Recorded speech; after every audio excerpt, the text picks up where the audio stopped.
everyone, this is Pragya Pandey from Rouse Academy for Competitive Exams Bhopal, and this is our special series on daily news review.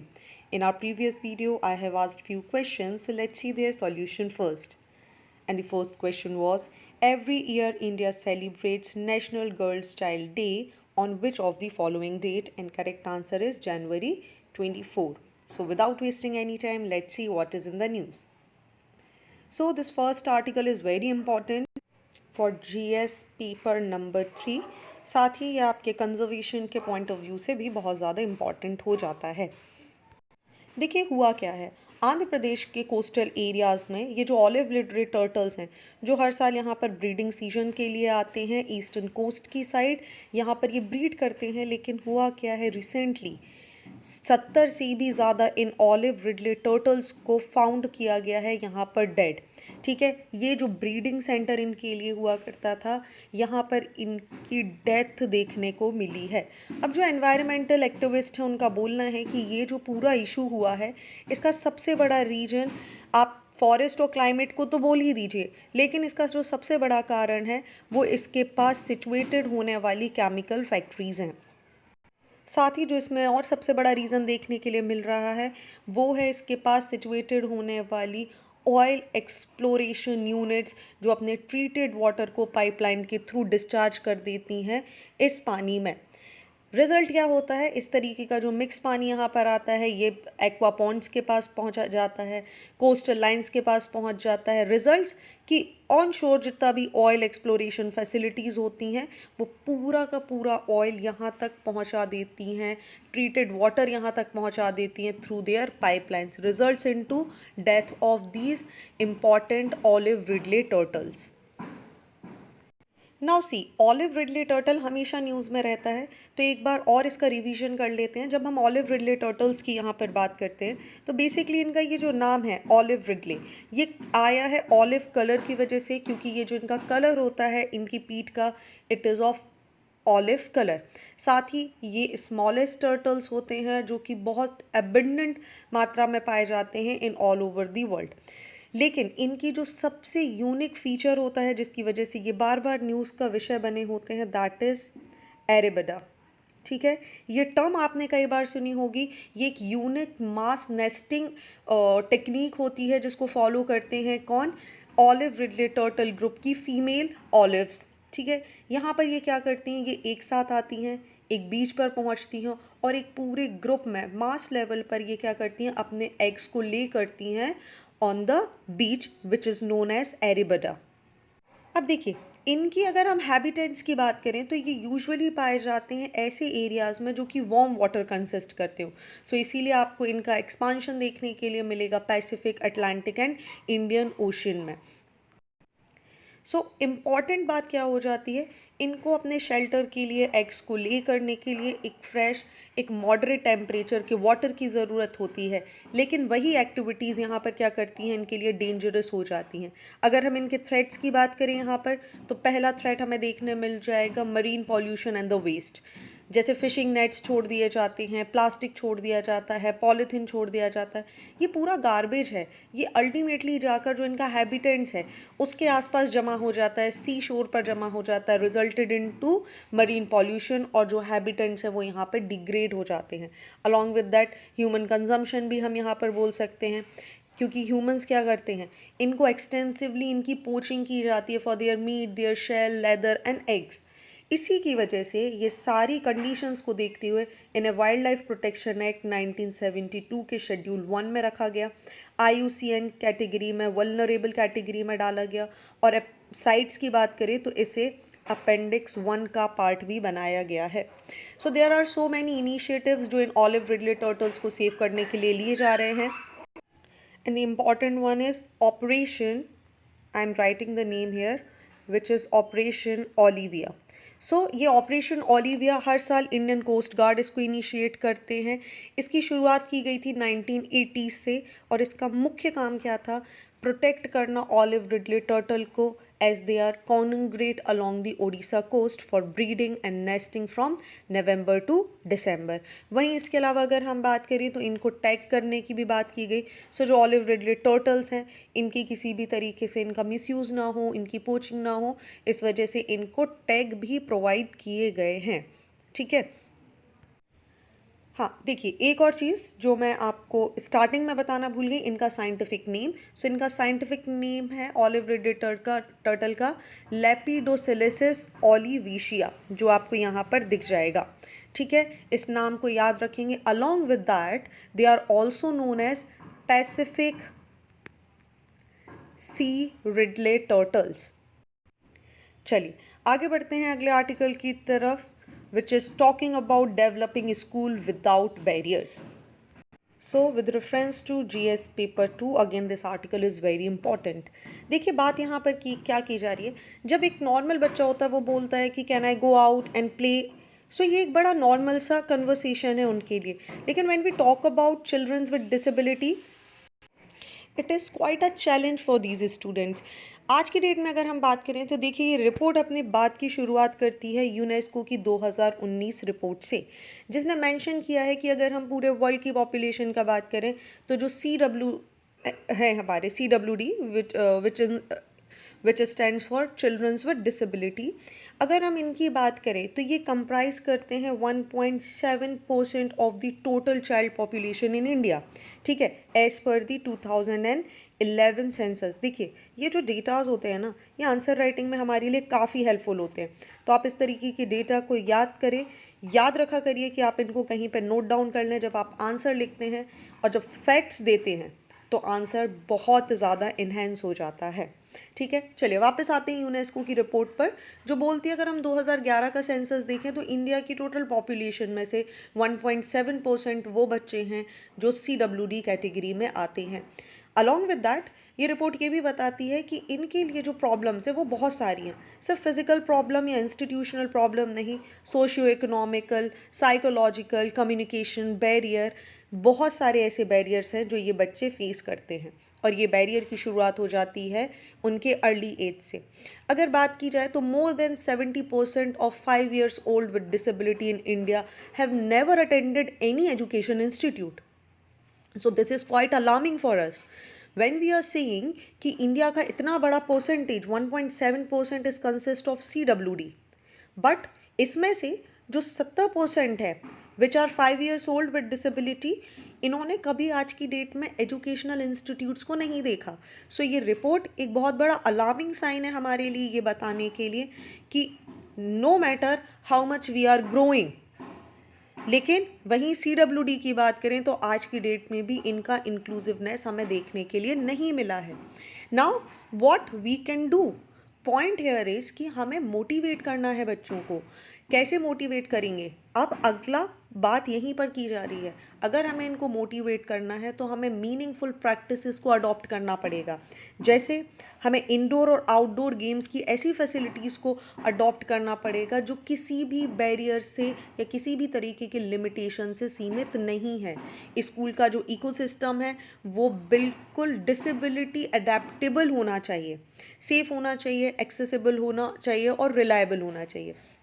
ऐसे ही कुछ barriers की बात यहाँ पर article में की जा रही है। बोल रहे हैं कि जब हम एजुकेशनल इंस्टीट्यूट की बात करते हैं तो एक ऐसा इंस्टीट्यूट होता है जो एक बच्चे को क्या प्रोवाइड करता है, बेस प्रोवाइड करता है। और स्कूल जाने की शुरुआत कहाँ से होती है? देखिए स्कूल की बसेस से। तो सबसे पहले यहाँ पे बोला गया, जब हम स्कूल की बस फैसिलिटीज़ की बात करते हैं तो एक प्रॉपर कन्वीनियंट रैंप नहीं होता बच्चों के चढ़ने के लिए जो कि डिसेबिलिटी फ्रेंडली हो।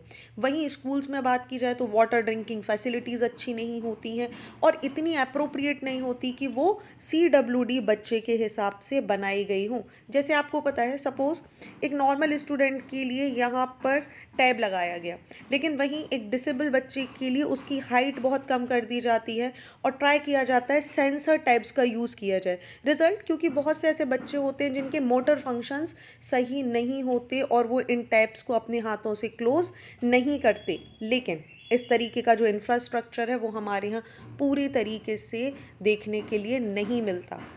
वहीं चलिए इन परेशानियों से तो बच्चे जूझ ही रहे हैं। उसके बाद सबसे ज़्यादा ख़राब कंडीशन हमें देखने मिल जाती है अनकंफर्टेबल सिटिंग। देखिए, आपको ऐसी बहुत सारी डिसेबिलिटी पता होंगी, जैसे मल्टीपल सिरोसिस, जहाँ बच्चे कंफर्टेबली सीट्स पर नहीं बैठ पाते, और अगर वो लकड़ी की चेयर्स हों या जो स्कूल की नॉर्मल चेयर्स हों उस पर, तो उनके लिए बैठना बहुत ही ज़्यादा असंभव हो जाता है। They need a comfortable chair where they can sit properly. Along with that जो स्कूल की फ्लोरिंग होती है वो स्लिपरी होती है। अगर एक बच्चा है जिसकी मोटर कोऑर्डिनेशन नहीं है, वो चलेगा और उसके गिरने के चांसेस यहाँ पर बहुत ज़्यादा हो जाते हैं। अलॉन्ग विद दैट ऐसी बहुत सारी रिपोर्ट सामने आ जाती हैं जहाँ पे एक मिस ट्रीटमेंट देखने मिलता है बच्चों के लिए, और इस तरीके का डाटा पेरेंट्स से ही सुनने मिलता है। एक परसेप्शन बना होता है टीचर स्टाफ कम्युनिटीज़ के बीच में, जो बच्चों को इमोशनल डेवलपमेंट के बीच में बाधा बनता है। इन्हीं बैरियर्स के बीच में एक और बहुत बड़ा बैरियर निकल के आ जाता है, which is the assistive devices. ठीक है, असिस्टिव टेक्नोलॉजी या एटीज़ भी इन्हें हम बोलते हैं। असिस्टिव टेक्नोलॉजी वो टेक्नोलॉजी होती हैं जो एक बच्चे को पढ़ाई करने में मदद करती हैं। ठीक है, एक बच्चा है वो कैलकुलेशंस नहीं कर सकता या वो दूसरी कोई चीज़ नहीं कर सकता एक्टिविटी, उसके लिए हेल्पफुल कुछ डिवाइसेस, कुछ डिजिटल इक्विपमेंट का यूज़ किया जाता है, जिन्हें हम असिस्टिव डिवाइसेस बोलते हैं। आज की डेट में अगर हम बात करें तो ना ही तो प्रॉपर टीचर्स हैं, ना ही स्पेशल एजुकेटर्स की अवेलेबिलिटी है, इंफ्रास्ट्रक्चर डेवलपमेंट हमारे लिए बहुत अच्छा नहीं है। इंडिया जब आता है, इंडिया की बात की जाए तो सबसे पहले हमें ध्यान आता है article 21A, which talks about कि हमारा कॉन्स्टिट्यूशन राइट देता है of children to free and compulsory education act. वहीं अगर हम 2009 की बात करें तो हमने एक आउटलाइन कर दिया था फंडामेंटल राइट टू एजुकेशन। ठीक है, 21 से एक तरफ राइट दे रहा है, 2009 बोल रहा है कि फंडामेंटल राइट है education and the right to have free and compulsory education for childrens of age group between 6 to 14 years of age. इसके अलावा इंडिया सर्व शिक्षा अभियान को अडॉप्ट किया हुआ है, जिसका मतलब है ज़ीरो रिजेक्शन पॉलिसी। देखिए, बहुत अच्छा पॉइंट है ये। इंडिया का सर्व शिक्षा अभियान किस बात को भी प्रमोट कर रहा है? Zero rejection policy. That means every children with special needs, irrespective of any kind of category, whether they belong to particular caste, community, gender, religion, no matter what, which kind of degree of disability they are facing, they are provided with meaningful and quality education. Along with that, India has also ratified the United Nations Convention on the Right of Person with Disability. इतना सब होने के बाद भी हमने एक और चीज़ लेकर आए, दैट इज़ सुगम्य भारत अभियान इन 2015। गवर्नमेंट की इतनी इनिशिएटिव होने के बाद भी आज की डेट में कंडीशन क्या है कि बच्चों का जो प्रपोर्शन है 2019 की रिपोर्ट के हिसाब से, वो 70% बच्चों ने तो स्कूल ही नहीं देखा। जिस इंक्लूसिवनेस की यहाँ पर बात की जा रही है, वो इंक्लूसिवनेस कुछ इस तरीके से होना चाहिए कि गवर्नमेंट को सिर्फ फैसिलिटीज़ देने की जगह उनके अप्रोप्रिएट लॉन्च पर भी ध्यान देना होगा। पार्टिसिपेशन तब बढ़ेगा जब बेसिक स्ट्रक्चर ठीक होगा। स्कूल में जो बेसिक फैकल्टी हैं, स्टाफ है, ये सारी चीज़ें ठीक होंगी। जो लोगों का एक नज़रिया है बच्चों की तरफ देखने का, चिल्ड्रंस विद डिसेबिलिटी की तरफ देखने का, वो बदलेगा। देखिए, लास्ट में राइटर ने बहुत अच्छे 5 पॉइंट्स बोले हैं कि हम जब इंक्लूसिवनेस की बात करते हैं, आप सारी चीज़ें कर लीजिए लेकिन 5 प्रिंसिपल्स पे आपको चलना पड़ेगा। First is equitability, another one is usability, next is durability, next is affordability, culture adaptability and aesthetic appeal should be embedded. ठीक है, प्लानिंग करने से लेके इम्प्लीमेंट करने तक कोई भी पॉलिसी हो, कोई भी इंफ्रास्ट्रक्चर प्रोजेक्ट हो, ये 5 प्रिंसिपल अगर आप फोकस करके चलेंगे तो कोई भी बच्चा इंक्लूसिव एजुकेशन के बाहर नहीं जाएगा। आई होप आपको ये आर्टिकल क्लियर हो गया होगा। आगे बढ़ते हैं अगले आर्टिकल की तरफ, जहाँ पर सुप्रीम कोर्ट पूछ रहे हैं अगेन न्यूज़ में किसके बारे में? जीएम मस्टर्ड के बारे में। देखिए, सुप्रीम कोर्ट का बोलना ये है कि चलिए, हमने, आपको याद होगा कि धारा DMH 11, ठीक है, ये काफ़ी न्यूज़ में था, DMH 11 को मंजूरी दे दी गई। नाउ सुप्रीम कोर्ट का एक कंसर्न यहाँ पर आ जाता है कि अगर हम GM मस्टर्ड क्रॉप को रिलीज़ भी कर रहे हैं और इसको आगे भी प्रमोट करने वाले हैं, तो क्या इससे होने वाले जो रिलेटेड कोई रिस्क है वो ऐसा तो नहीं होगा कि वो इर्रिवर्सिबल यहाँ हो जाएंगे? क्योंकि देखिए सुप्रीम कोर्ट की अपनी एक ओन टेक्निकल एक्सपर्ट कमेटी है जिसका बोलना ये था, जब हम जीएम क्रॉप्स की बात करते हैं तो they were not meant for agriculture in Indian context. So इसी को लेकर again GM mustard crop news में है। चलिए तो जान लेते हैं जीएम मस्टर्ड क्रॉप्स के बारे में। सो पहले तो जीएम क्रॉप्स जब हम बोलते हैं तो it stands for genetically modified cross.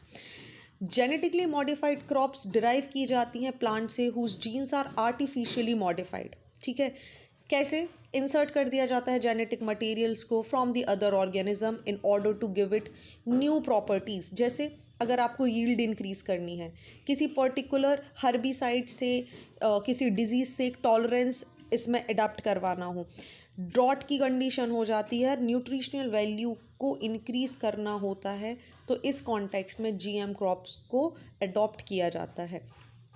हम बात करें इंडिया की, तो अर्लियर इंडिया ने अप्रूव किया है commercial cultivation of only one crop which is BT cotton. ठीक है, सो बीटी कॉटन को सिर्फ इंडिया यहाँ पर क्या कर रहा है, कमर्शियली कल्टीवेट कर रहा है। और उसके बाद रिकमेंडेशन हुआ था जीएम मस्टर्ड क्रॉप के कमर्शियल यूज़ का, जिसके बाद से ये विषय लगातार चर्चा में बना हुआ है। चलिए, DMH11 मैंने यहाँ मेंशन किया। सो DMH11 स्टैंड्स फॉर धारा मस्टर्ड हाइब्रिड 11। ठीक है, ये एक indigenously developed transgenic mustard crop है जिसका जो कि एक जेनेटिकली मॉडिफाइड है।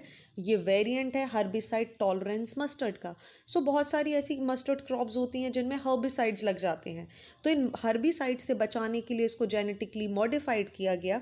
इसीलिए इसको आप याद रखेंगे, DMH11 is HT mustard which means herbicide tolerant mustard.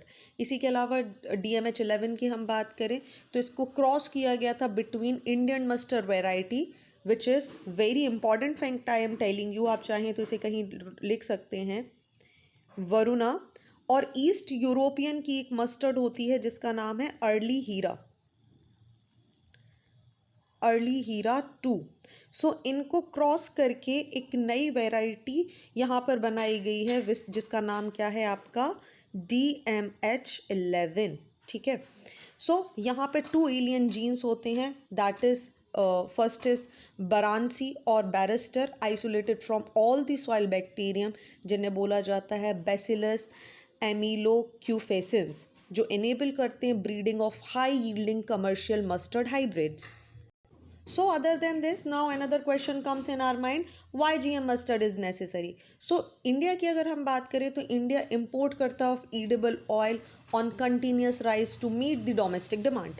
Ultimately क्या होता है, हमारा जो फॉरेक्स है वो इस डिमांड को पूरा करने के चक्कर में डिक्लाइन हो जाता है ना। अब जीएम मस्टर्ड क्या करेगा, इस जो फॉरेक्स की डिमांड है और जो एग्री इम्पोर्ट है इसको मेंटेन कर देगा। रिजल्ट क्या होगा, इंडिया का जो इम्पोर्ट है वो थोड़ा सा यहाँ पर कम हो जाएगा। अलॉन्ग विद दैट अगर हम प्रोडक्टिविटी की बात करें ऑयल सीड क्रॉप्स की, जैसे soybean, rape seed, mustard, groundnut, sesame flower, sunflower, इन सब का इंडिया में lower than the global productivity है इन क्रॉप्स की। दुनिया भर में जहाँ इनसे एन नंबर ऑफ इनका फ़ायदा लिया जाता है, इंडिया में इनकी प्रोडक्टिविटी इन क्रॉप्स की बहुत ही ज़्यादा कम देखने के लिए मिलती है। रिजल्ट की हमें जीएम मस्टर्ड क्रॉप की आवश्यकता होने लगी। अब अगर हम सेफ्टी कंसर्न की बात करें, यहाँ पर क्या है DMH11 या मस्टर्ड क्रॉप्स को लेकर, तो देखिए safety of 3 genes used in the creation of this technique. ये सेफ्टी कौन सी है, मैंने आपको बताया, पहला है बेरनीज, दूसरा नाम आ जाएगा bar star and third name is bar. इन तीनों पर यहाँ सवाल उठ रहा है। देखिए जैसा मैंने आपको पहले ही बताया कि जब हम बार्नीज या बार स्टार की बात कर रहे हैं तो ये प्रोवाइड करते हैं in development of GF mustard hybrid MH11 के लिए। लेकिन वहीं अगर हम बार जीन की बात करें तो ये रिस्पॉन्सिबल होता है फॉर हर्बिसाइड टॉलरेंस। तो इसकी इफ़ेक्टिवनेस पर यहाँ पर क्वेश्चन किया जा रहा है कि चलिए एक तरफ तो आप बोल रहे हैं ऐसा है, लेकिन व्हाट इज़ द गारंटी कि ये जो बार जीन है इसकी टॉलरेंस पर और इसकी इफ़ेक्टिवनेस कैसे मेंटेन यहाँ पर की जाएगी। So because of all these issue इसका जो कंसर्न है वो लगातार न्यूज़ में हमें देखने के लिए मिलता है। चलिए, let's talk about the another topic here, which is important for your GS paper 2 for India and its neighborhood, government policies and intervention. देखिए हुआ क्या है, रिसेंटली इंडिया को बहुत बड़ा यहाँ पर सदमा लगा है जब इंडिया को पता चला है जो उसके 65 पेट्रोल पॉइंट्स थे जिन्हें हम पीपी के नाम से भी डिनोट करते हैं, इसमें से आज की डेट में 26 इंडिया खो चुका है। और ये पॉइंट्स इंडिया ने कहाँ पर खोए हैं, देखिए ईस्टर्न लद्दाख में, जो कि हमारा बहुत ही सेंसिटिव जोन है। अब देखिए क्या है, इंडिया की जो प्ले सेफ पॉलिसी है उसकी वजह से इंडियन आर्मी क्या करती है, इस पूरे जो बफर जोन है हमारा ईस्टर्न लद्दाख वाला, उसको यहाँ पर इन्होंने रिस्ट्रिक्ट किया हुआ है। दैट मीन्स कि कोई भी नॉर्मल मूवमेंट जो है डिस्ट्रिक्ट एडमिनिस्ट्रेशन का, लोकल लोगों का, या कोई भी ऐसा व्यक्ति जो चारागाह के लिए वहाँ पर जाता है, इन पर इंडियन आर्मी पेट्रोलिंग करती है, इन पर निगरानी रखती है और हाई रिजोल्यूशन कैमरा से प्रिवेंट करती है कि ये लोग ऐसी जगह पर एंटर ना हो जो कि रिस्ट्रिक्टेड है। क्यों? क्योंकि अल्टीमेटली होता क्या है, प्रॉब्लम इस तरीके से देखने मिल जाती है कि ये लोग जाके ऐसी बॉर्डर्स क्रॉस कर जाते हैं और चाइना की तरफ से कोई ना कोई एक्टिविटी यहाँ मिल जाती है। देखिए अब हुआ क्या था, रिसेंटली एक डिसएंगेजमेंट एग्रीमेंट हुआ था इंडिया और चाइना के बीच में, जहाँ पे जो हमारे चेक पॉइंट्स हैं PP-15 और PP-16, इनके लॉस की वजह से इंडिया को एक बहुत बड़ा पेस्चरल लैंड यहाँ पर खोना पड़ा था in the Gogra hills, northern bank of मांगसो रिवर एंड काकजुंग एरियाज। ठीक है, अब देखिए होता क्या है, जब हम पेट्रोलिंग पॉइंट 15 और 17 ये भी देखिए न्यूज़ में रहा था, आप याद रखेंगे, along with the LAC between India and China, India Army also has given certain location that its troop can have access to patrol the area under its control. In points में दो important points आ जाते हैं जिनको क्या बोला जाता है, PP-15 and 17। These points are known as patrolling points, इसीलिए हम इन्हें बार बार PPs भी बोल रहे हैं, and are decided by the China's study group. ठीक है, अब हो क्या रहा है, देखिए इसी से कनेक्टेड दो एरियाज हैं, मैंने आपको क्या बोला, गोगरा हिल्स। देखिए अगर हम हॉट स्प्रिंग्स और गोगरा हिल्स की बात करें तो ये एरिया लाए करते हैं कोंगका पास। ठीक है, let me right the name hair, Kongka pass. It is one of the main passes with according to China marks the boundary between India and China, and India claim करता है of the international boundary lies significantly east because it includes the entire Aksai chain area as well. So Hot Spring and Gogra Post are close to the boundary between two of the most historically disturbed provinces, जिनका नाम है Xinjiang and Tibet of China. That is why this area is very important for us. So आगे यहाँ पर बात की जा रही है कि इस तरीके के जो इवेंट्स हो रहे हैं चाइना के और इंडिया के, जो हमारे पोस्ट थे, इंडिया के 65 पेट्रोल पॉइंट्स में से आज की डेट सिर्फ 26 पेट्रोल पॉइंट्स हम लूज़ कर चुके हैं। ये कहीं ना कहीं इंडिकेट करता है सलामी स्लाइसिंग को। ठीक है, चलिए इस आर्टिकल में यहीं तक समझने के लिए था। सबसे इम्पॉर्टेंट पॉइंट जो मैंने बोला, विच इज़ दी सलामी slicing, and it is very important terms for your examinations. चलिए सलामी स्लाइसिंग को समझ लेते हैं। तो ये डिवाइड एंड कॉन्कर टेक्स पर बिलीव करता है। ठीक है, बोलता है डिवाइड करिए और क्या करिए, कॉन्कर कर लीजिए। ये टेक्टिक का यूज़ किया जाता है to dominate opposition territory piece by piece. ठीक है, टुकड़ों टुकड़ों में जीता जाए। देखिए होता क्या है, सपोज आप एक बड़ी जगह पर अटैक करेंगे, होगा क्या, वो रिटेलिएट कर देगा। Rather than what you should do, आप छोटी छोटी जगहों को जीतिए। अब ये जगह इतनी छोटी होती हैं कि ये लोग क्या नहीं कर सकते, they are too small to result in the war. What will happen कि कंट्रीज इन्हें छोड़ देती हैं, और इसी तरीके से क्या हो जाता है, ग्रेजुअली ये कंट्रीज़ इसको अपना लेती हैं, और वही चाइना कर रहा है। इस तरीके की मिलिट्री ऑपरेशन से ये जो छोटी छोटी यूनिट्स हैं, इनको ये क्या कर रहा है, अपने पास धीरे धीरे रख रहा है। That means inch by inch it is gaining power into India's territory. ठीक है, इंडिया की बॉर्डर्स पर चाइना स्ट्रॉन्ग होल्ड दिखा रहा है विद द सलामी स्लाइसिंग एक्टिविटीज़।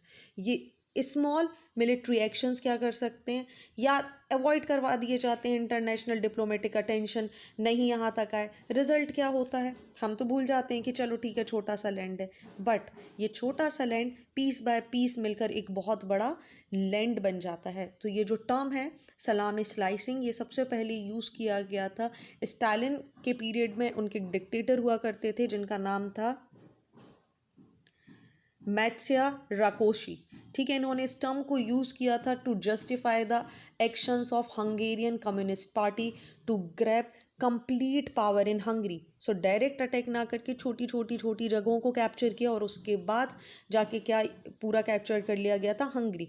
रिसेंट टाइम में अगर हम बात करें, सो जो चाइना के एक्शंस हैं, ठीक है, वो किसको डिनोट करते हैं, इसी टैक्टिक्स को, जिससे इंडिया को सावधान होने की आवश्यकता है ना। तो कैसे इसको समझ सकते हैं, देखिए वर्ल्ड वॉर 2 के बाद चाइना ही एकलौती ऐसी कंट्री बचा है जो इस तरीके की सिस्टमिक पॉलिसी को अपनाए हुए है। धीरे धीरे टेरिटरी का एक्सपांशन करिए, आते हैं तिब्बत को ले लेते हैं, आते हैं जिनजियांग को ले लेते हैं, आते हैं अक्साई चिन को लेते हैं। Result, gradually China is expanding. So this is something that is very alarming for security point of view, and definitely chances बनते हैं इससे कोई ना कोई क्वेश्चन आपको एग्जामिनेशंस में देखने मिले। चलिए आगे बढ़ते हैं अगले आर्टिकल की तरफ, जहाँ पर बात की जा रही है the new and dark interpretation of we the people. देखिए जो हमारे वाइस प्रेसिडेंट हैं जगदीप धनखड़, ये लगातार न्यूज़ में है, कहीं ना कहीं किसी ना किसी तरीके से ये बार बार बेसिक स्ट्रक्चर ऑफ कॉन्स्टिट्यूशन पर अटैक कर रहे हैं, या किसी भी तरीके से बोल रहे हैं कि लेजिस्लेटिव, एग्जीक्यूटिव और जुडिशरी, यहाँ पर सबसे इम्पॉर्टेंट कौन हो जाता है, आपका लेजिस्लेटिव। चलिए देख लेते हैं आर्टिकल में क्या बात की जा रही है। आर्टिकल बात कर रहा है कि वाइस प्रेसिडेंट ने रिसेंटली वी द पीपल अपनी स्पीच में यहाँ पर बोला at the 83rd all India conference of presiding officers. ठीक है, ये बोलते हैं that we believe we the people, essentially इसका मतलब होता है to elect member of parliaments and the state legislature. ठीक है, सो इनके हिसाब से गवर्नमेंट के जो हमारे 3 पिलर्स होते हैं ये इक्वल नहीं होते। क्यों इक्वल नहीं होते, इनका बोलने का मतलब है कि आप क्या अपॉइंट करते हो, पार्लियामेंट, और पार्लियामेंट में लोग कहाँ, पार्लियामेंट में जो प्रतिनिधि पहुंच रहे हैं वो कहाँ से आ रहे हैं, जनता के द्वारा चुने हुए। ठीक है, और यहीं से आपके कौन निकल के आते हैं, एग्जीक्यूटिव और जुडिशरी। तो जो बात की जाती है इंडिया में इक्वल पावर की, ये इक्वल पावर तो यहाँ पर नहीं है। इन सब के ऊपर कौन है, लेजिस्लेचर, और लेजिस्लेचर की बात ही सबको सुननी भी चाहिए। जबकि ये बोल रहे हैं कि रियलिटी में कॉन्स्टिट्यूशन ने कहीं भी डिफाइन नहीं किया है कि पीपल कौन है। ठीक है, there are people in the judiciary, in the executive and most other constitution institution, they all are people, no less to identify representative in legislature to be sole representative of the people is a travesty।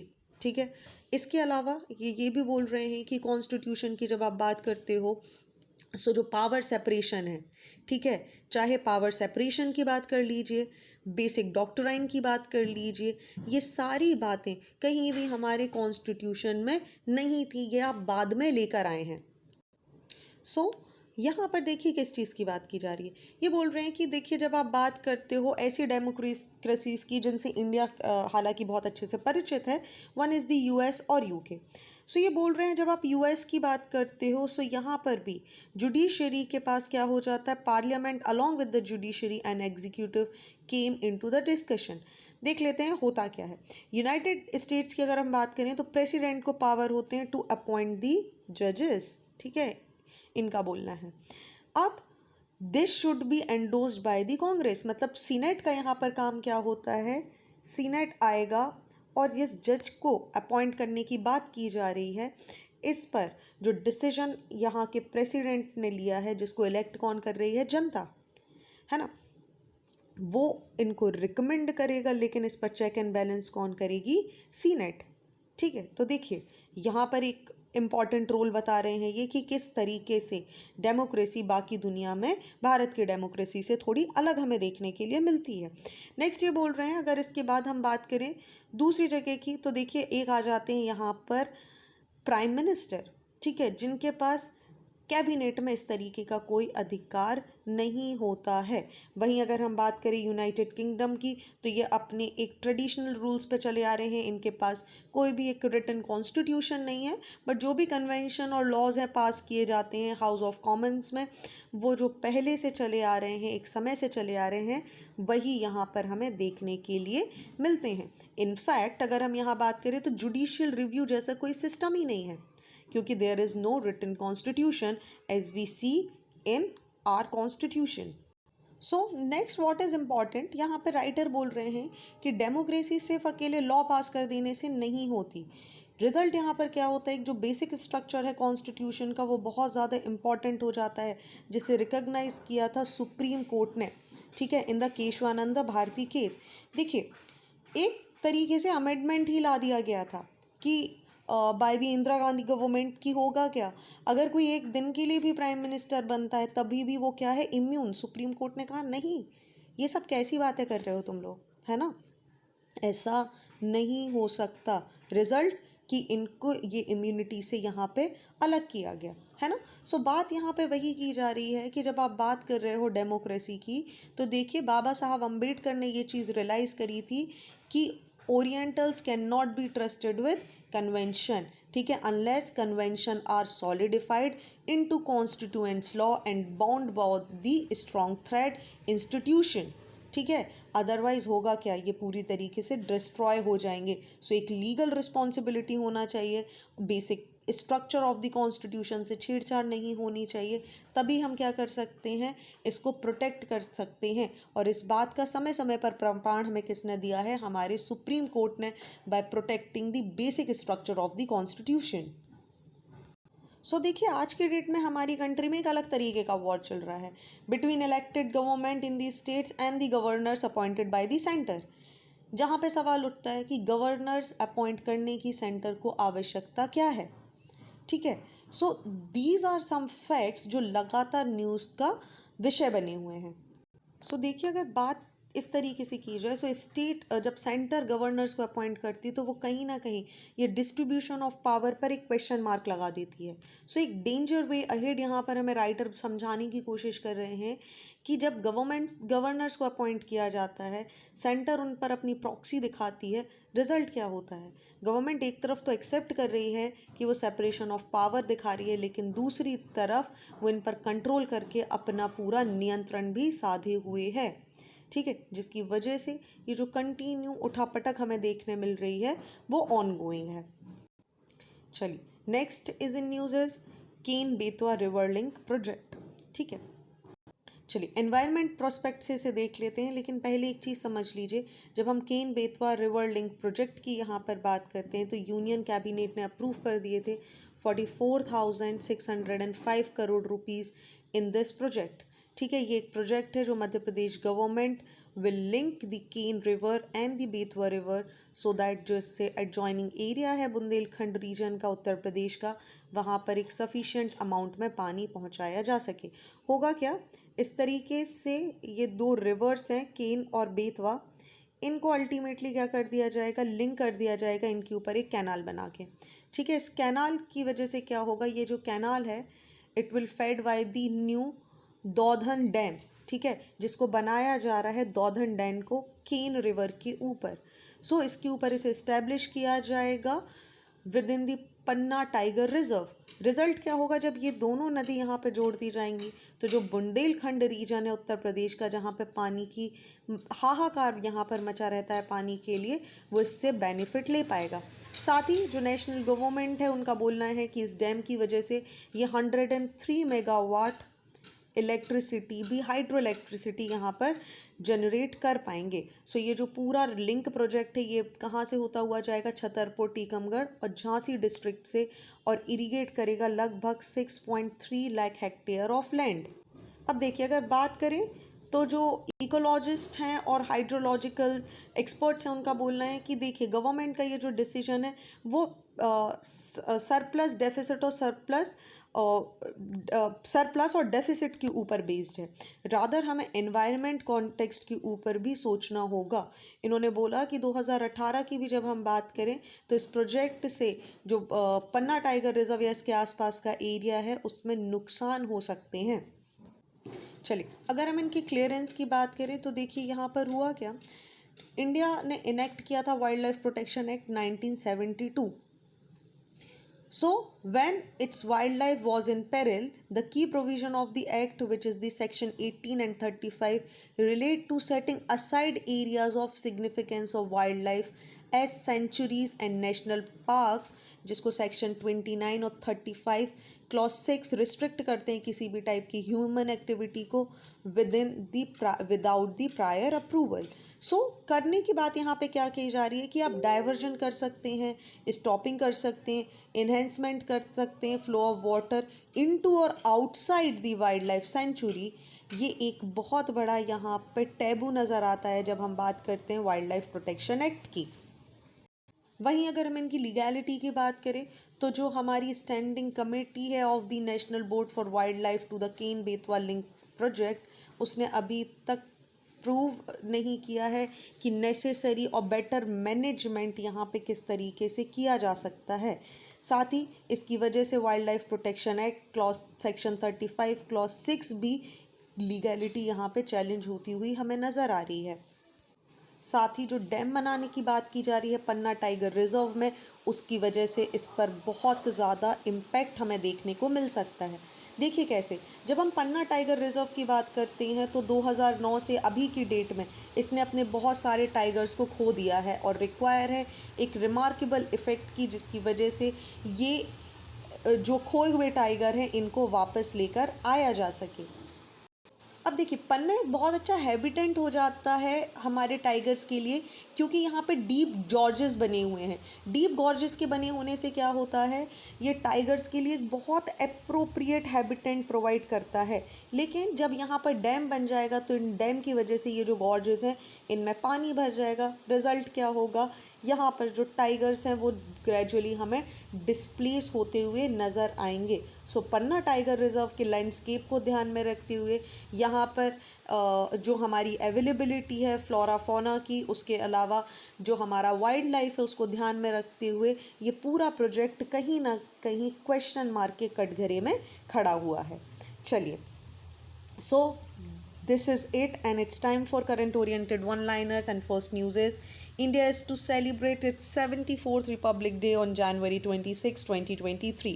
Several anti-national elements tried to cause trouble in the country during such nationwide celebration, and to put them under control and to increase security at the border, the BSF is conducting a 7-day long exercise which is known as OPS Alert. Next, Election Commission of India is celebrating 13th National Voters Day on January 25, 2023. This day is celebrated on January 25 to mark the foundation day of Election Commission of India. Voters Day is dedicated to raising young people awareness of the importance of voting in their country, and it is celebrated every year with a particular theme, and the theme for this year is Nothing Like Voting, I Vote for Sure. Next, the song Natu Natu from India blockbuster film RRR and 2 documentaries from the country, All That Breathes and The Elephant Whispers, have made it to the final nomination list at the 95th edition of the Academy Awards. And last in cool today is Union Territory Administrator Banwari Lal Purohit has inaugurated Nadan, India's largest floating solar power project of 2000 kWp worth of rupees 11.70 crore at Water Works Sector 39 Chandigarh. So it's a quiz time, and first question is National Voters Day is celebrated every year on which date? And next question आपके mains के लिए है In the light of recent development, discuss the need for a global pandemic treaty. So what you can do, आप इसका answer हमारे Telegram channel which is Rouse academy, आप इसमें मुझे बता सकते हैं। साथ ही आप चाहें तो कमेंट सेक्शन में भी अपना आंसर बता सकते हैं, but definitely you should try कि आप अपने आंसर को टेलीग्राम पर अपलोड करें so that other can also see and view your answer, और वाइस वर्सा आप भी दूसरों के आंसर्स यहाँ पर देख सकें। चलिए, so this is it for today. Join our batches for UPSC, MPPSC Civil Services examination. We have entirely dedicated faculty. You can scan this code and can get a lot of information about Rouse Academy for competitive exams. We have 2 branches, one at Bhopal and another one at Indore. So thank you for watching this video. Do not forget to hit like button, comment your valuable feedback, and also press the subscribe button to never miss any updates. Please follow us on Instagram and Facebook. Links are given below in the description box. Thank you and see you tomorrow.